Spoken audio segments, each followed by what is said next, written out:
kiss being fatal. And when you've never kissed anyone, the thought is invigorating, but it's terrifying. Yeah. Oh, Jamaican air horns again. T-shirt cannon. Serious. Shut. That is a brilliant point. Wow, I never even got that. Damn. Wow.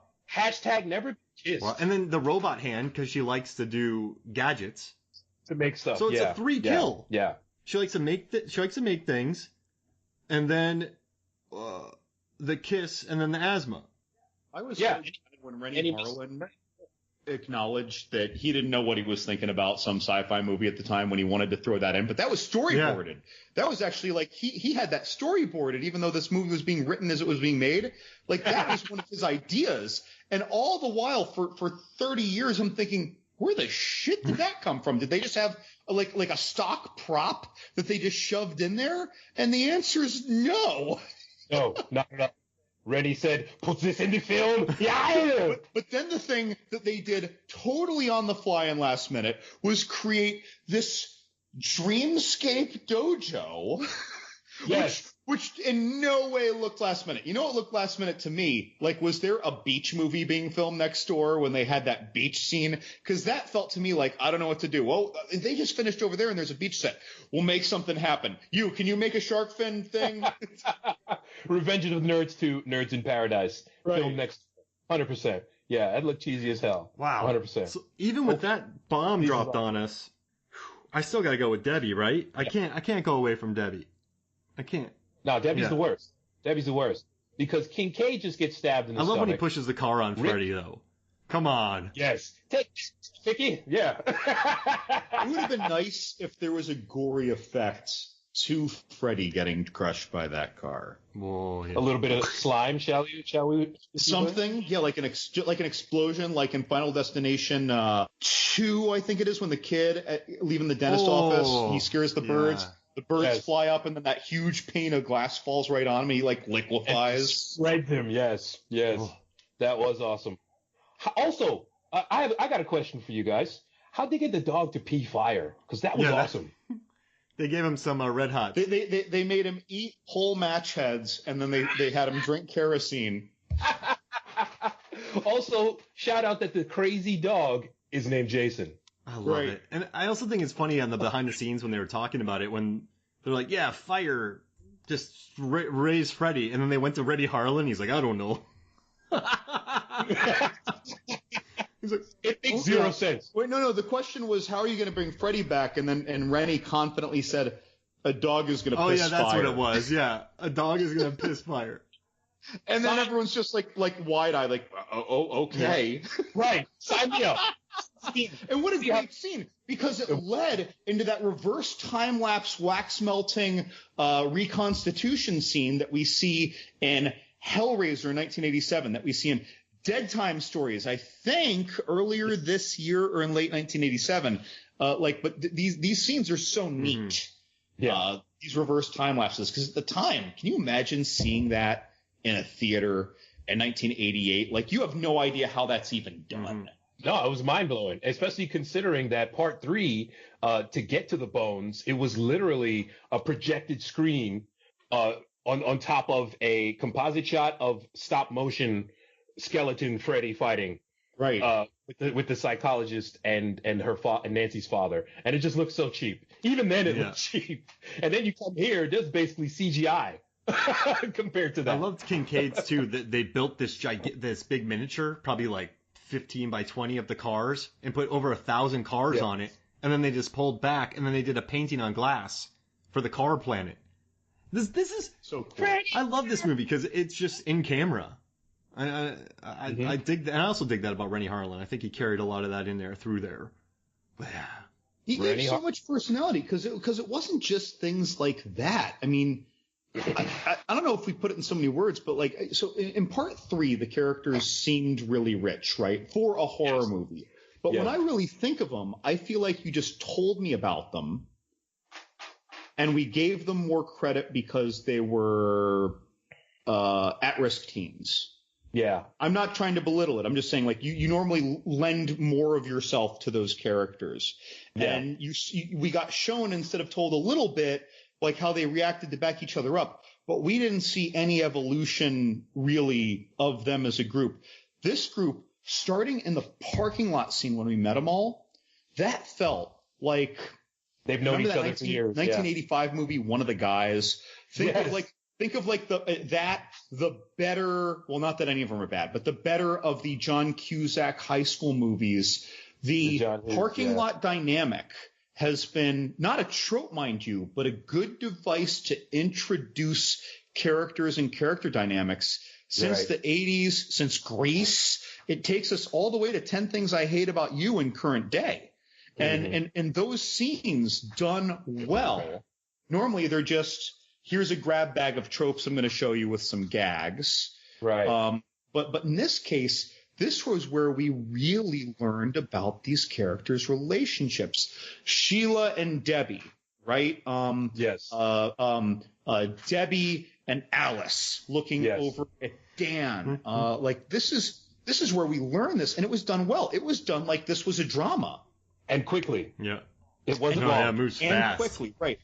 And all their dynamics, it was not just what most Freddy movies or horror movies are, where it's like, oh my God, this happened. Oh my God, it did. You're telling me that so-and-so died. I'm going to react now. I guess we have to work together. That's what most Freddy movies are, before and after this.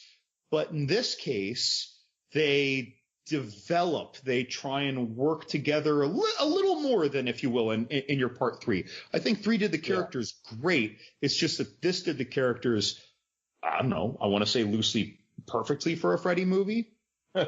No, you're right, man. And to add to your point, 3 comes out in 87, right? That time, you've got the spiky punk hair from the drug addict girl. And you've got, Kristen, she doesn't really want to do what her mom says, and she wishes that her mom would just pay more attention to her.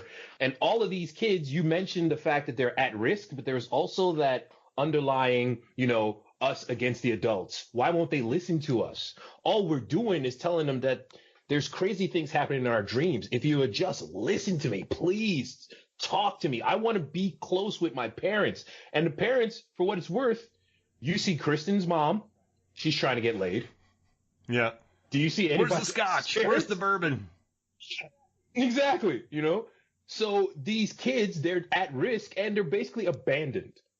So I think that's another reason why we don't get a lot of character development with them, because the whole thing is, the big thing in the 80s was your kids are doing things behind your back.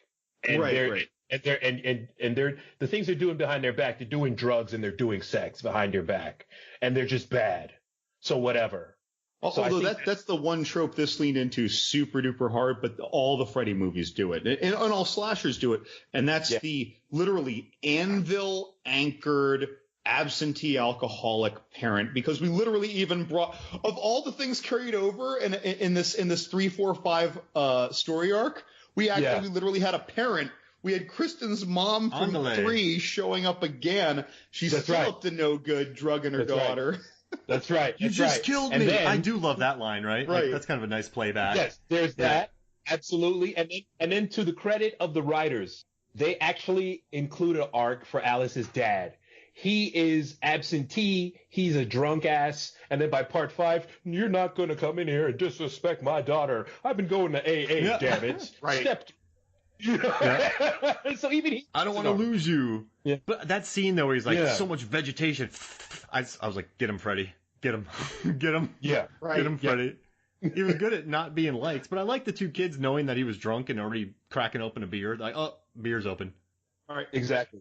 I feel like we were on a train, and we had a good train of thought on that train, and then I was Hulk fighting Abomination, and I threw Abomination into that train and totally derailed it with this chat. Weren't we talking about ranking kills? Yes, we were. But you just made a Hulk Abomination. We let it go. Simile. That's what we do. We need to That's get married. That's what we do here. Because I love you now. Because I love you now. And I have been buying Incredible Hulk longer than I've been alive. The actual comics. And yes, rank the kills, baby. Go for it. So series-wise. Series-wise. Series-wise. Ooh. Series. we've ranked part 4, and to me, for what it's worth, series wide, I think this one's the top best. 5 each. Okay, go for it, John. Oh, Jesus. I'm not prepared for this. I can say my next favorite kill very confidently of all the movies. Very confidently. And Mark, as much as we talked about it in our Nightmare on Elm Street 3 episode, I'm not going to take Taryn's death. Oh. With that, I'll call that the most shocking, the most mean. It sticks in my head the most. But when I think of the nature of the kill and the psychology behind it, as mean, cruel, terrifying as that is, it's got to be what was his name? It wasn't Joey, the one who was marionetted. Yeah. I forget his name. Yeah. Yes. So thank you. In his entire fantasy, see, in everyone's fantasy, they're either being chased, which is more typical of parts 1 and 2, until you die, but you have the illusion that you have a chance to escape or fight this. Starting in part 3, in general, you had some kind of a power. They started to give them powers, right? It's like Fast 5 and the Fast and Furious movies. All of a sudden, everyone's a ninja. Everyone knows MMA. Everyone can use all the guns. Everyone can fly a helicopter. Gets more and more. Now they're like Thor and Captain America and Fate of the Furious, right? Because they can do everything. But I love those movies, by the way. I'm not making fun of them. But whereas not Joey. It wasn't Joey. Joey's the mute. Philip is the sleepwalker. Philip the sleepwalker. Okay. Philip, though, he was the one character in all 4 movies this far into the franchise, and maybe all the way through the rest of the franchise, who was never afforded even the illusion of chase, escape, or fighting back. He was a victim by creation of his own joy turned into his horror in a most disgusting, thematically very painful and forced. Freddy is moving you to your own death. You don't even know it at first, but you have nothing to fight. And when you see it coming, think about it. He was probably being tugged down that hallway up that bell tower. He might have known something bad was going to happen. That might have been the most sick, bro. Torment rich. Yeah, it was sick. Of them. And when you're just watching it, I'm bad with needles. And for some reason, that gets me. And I can watch someone's head getting sawed off on an old ISIS real video. Yeah. And be like, man, that's horrible. Holy crap. Whereas needle scenes and the scene with his tendons being tugged. Oh my God. My hand hurts now. Yeah, my wrist is hurting. So that's clearly going to be conceptually, right? And you have to think about this for it to be so horrible, but I think that this is one of the richest deaths. This is the one penned by Lucifer. Yeah.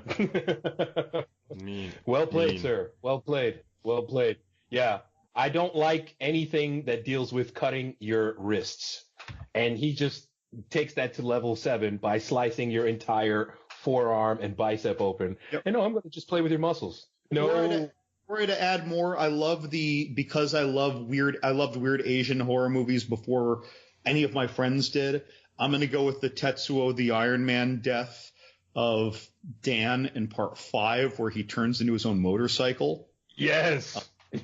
I really, really appreciated the Power Glove death. That was good to the time for me. The jumping on them and making them smaller kind of death scene. Again, but in that case, it's not because it's a great death scene. It's because it just hit home to, 11 and 12-year-old John. Topical. Yeah, topical. It was topical. Right? I will come out and say I distinctly do not remember the deaths of Wes Craven's New Nightmare. Julie gets me pretty good because it's a repeat of Tina. I remember the tone in that, right? And so, and then the caterpillar death in Freddy versus Jason. Yes. And I'm not going to touch the remake because they weren't trying with that anyway. And in the earlier movies, I don't think it was about that. In 1 and 2, it really wasn't about that. So those are mine. I don't think I can order them. I got to tell you, I'm very conflicted. This was one of my this was my first love in horror franchises. I can tell you, here are some highlights, but I can't order them. So, Mark, why don't you give us your Taryn soliloquy of death scenes in the Noe's franchise? Taryn, because it's so mean. we've discussed that. It's just Yeah, brutal. it is. It's mean. It is. And he It gives is. her confidence to begin with, and I'm bad. Yeah, he does. And then she just loses it all. It's cruel.